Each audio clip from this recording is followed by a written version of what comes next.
Good morning class, welcome to the Wright Brothers 24 YouTube channel. Online and offline classes. हमारी offline classes Prayagraj शहर कुंभ नगरी में चलती है और जो ऑनलाइन क्लासेस है वो आपको हमारे यूट्यूब चैनल राइट ब्रदर्स 24 पे लगातार मिल रही होंगी। ठीक है, जैसा कि आपको पता होगा कि हम लोग एक सीरीज़ चालू किए थे DI स्पेशल क्लासेस की, तो ये सीरीज़ का आज तीसरा दिन है। ठीक है, और जो बच्चे पहले की 2 वीडियो नहीं देखे हैं तो पहली और दूसरी वीडियो जो है चैनल पे आप देख सकते हैं, और उन दोनों वीडियो का जो लिंक है वो डिस्क्रिप्शन बॉक्स में दिया हुआ है। ठीक है, आप हमें फॉलो करने के लिए फेसबुक, ट्विटर और इंस्टा के माध्यम से आप हमें फॉलो भी कर सकते हैं। और जितने भी हमारे PDFs हैं और जितने भी हमारे नोट्स वगैरह, वीडियो के PDF, वो सारी चीज़ें जो हैं आपको हमारे टेलीग्राम चैनल राइट ब्रदर्स 24 पे अवेलेबल है। आप उसे ज्वाइन करके आप सारी PDF को डाउनलोड करके अपने पास रख सकते हैं। आज डाटा इंटरप्रिटेशन की तीसरी क्लास है और ये पाई चार्ट का भी ये तीसरा सेशन है। ठीक है, तो आज हम लोग इसके 5 क्वेश्चन इसमें मैं आपको करवाने वाला हूं। उन 5 क्वेश्चन के आप प्रॉपर तरीके से नोट्स ज़रूर बनाइएगा। चलिए हम लोग अपने क्वेश्चन की सीरीज़ चालू करते हैं। तो ये आ रहा है आपके पास क्वेश्चन नंबर 1। क्वेश्चन नंबर 1 को करने से पहले सबसे पहले इस DI का जो डायरेक्शन है उसको पढ़ना बहुत ही ज़रूरी है। चलिए देखिए इसके डायरेक्शन में क्या दिया हुआ है, और यहाँ पर देखिए क्वेश्चन जो है पाई चार्ट का क्वेश्चन है। तो इसमें क्या क्या चीज़ें दी गई हैं हमें उसे पढ़ना है। बोला है read the following information carefully and answer the following question. Percentage distribution of expenditure of a family in year 2016, यानी निम्नलिखित जानकारी को ध्यान से पढ़ें और निम्नलिखित प्रश्न का उत्तर दें। वर्ष 2016 में एक परिवार के खर्च का प्रतिशत वितरण। ठीक है, चलिए मैं आपको थोड़ा सा इसको आसान शब्दों में समझा दूं।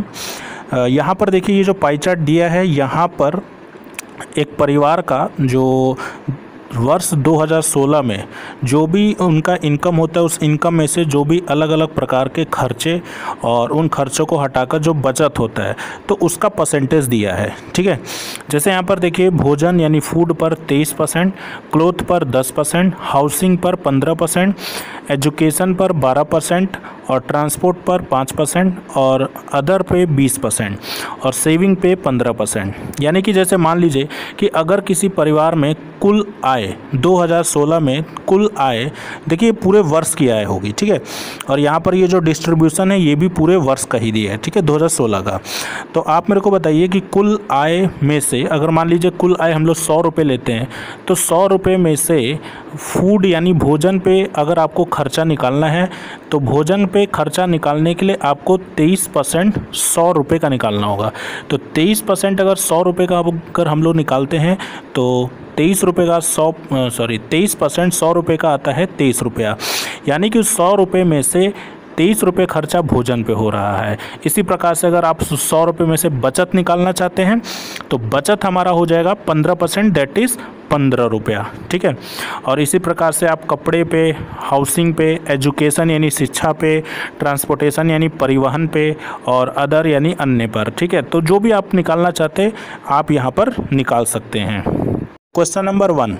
If the total amount spent during the year 2016 was rupees 9,20,000, यानी कि 9,20,000, then difference between the amount spent on food and education is, यानी कि यदि वर्ष 2016 के दौरान कुल राशि 9,20,000 रुपये थी तो भोजन और शिक्षा पर खर्च की गई राशि में अंतर बताइए। ठीक है, देखिए जैसे इस पाई चार्ट में यहाँ पर आपको अलग अलग मैंने बताया ही था कि अलग अलग ये डाटा दिया हुआ है सबका।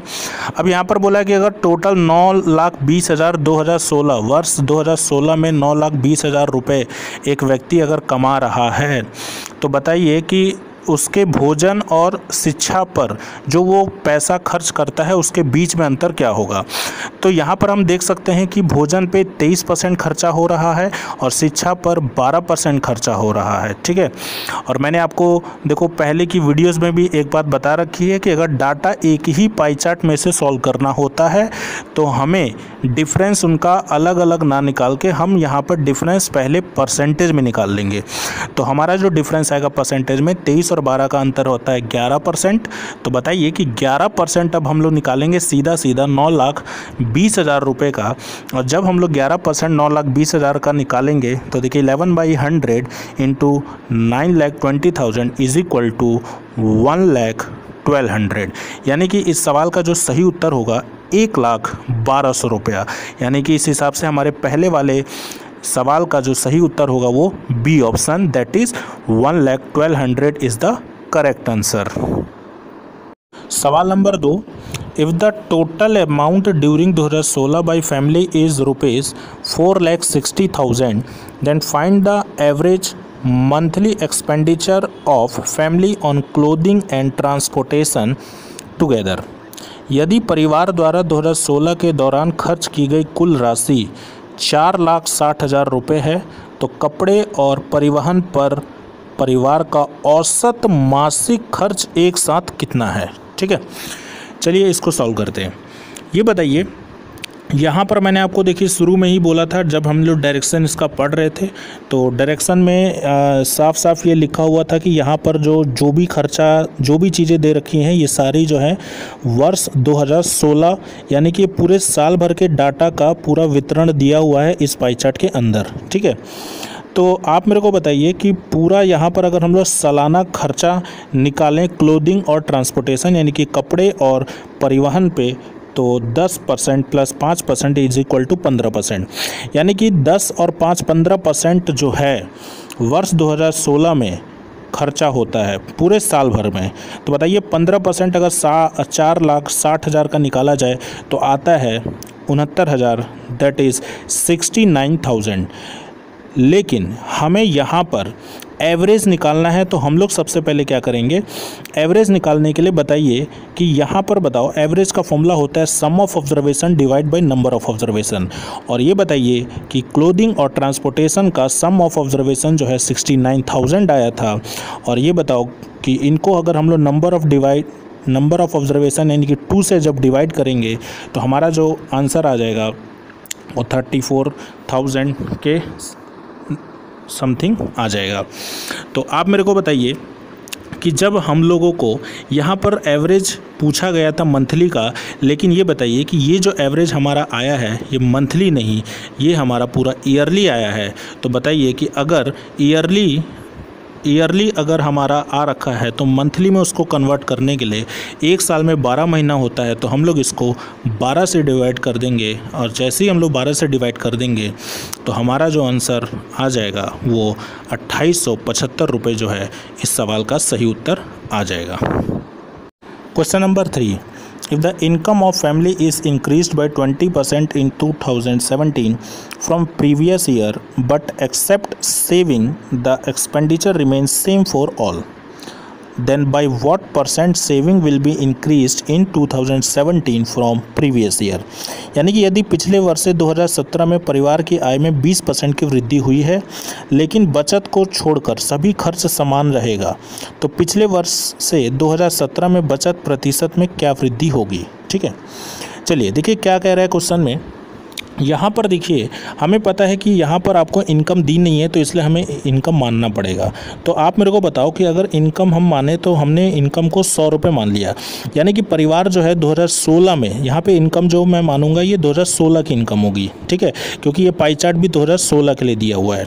तो इनकम अगर हमारा 2016 में 100 रुपये परिवार का है तो बताइए कि बचत जो होगा वो 15% होगा, जो कि 100 रुपये का 15% 15 रुपये होगा। ठीक है, अब बताओ कि 2017 में इसने कहा कि 2017 में परिवार का जो इनकम है वो 20% से बढ़ जाता है। तो ये बताइए कि अगर 20% से बढ़ता है तो इस हिसाब से हमारा जो नया इनकम होगा वो 120 रुपये होगा, ठीक है। लेकिन देखिए इनकम तो हमारा नया 120 रुपये, मतलब इनकम तो 20% बढ़ा, लेकिन देखिए क्वेश्चन में ध्यान रखने वाली बात ये भी है कि यहाँ पर क्वेश्चन में बोला है कि सेविंग को छोड़कर सभी खर्च समान रहेंगे। इसका मतलब ये है कि सेविंग बढ़ेगा लेकिन बाकी जो भी खर्चा है वो आपका सेम वही का वही रहेगा। यानी कि इसका मतलब ये है कि ये बताइए कि पहले अगर हम सेविंग निकालें, खर्चा निकालें, तो पहले के हिसाब से 100 रुपये में से 85% परिवार खर्चा करता था। तो यानी कि ये बताइए वो जो 85 रुपया 2016 में होगा वही 85 रुपया 2017 में भी होगा। और जो अगर 2017 में भी 85 रुपया होगा आपका एक्सपेंडिचर, और जैसा कि हमें पता है कि परिवार का इनकम जो है 2017 में वो 120 रुपये हो चुका है।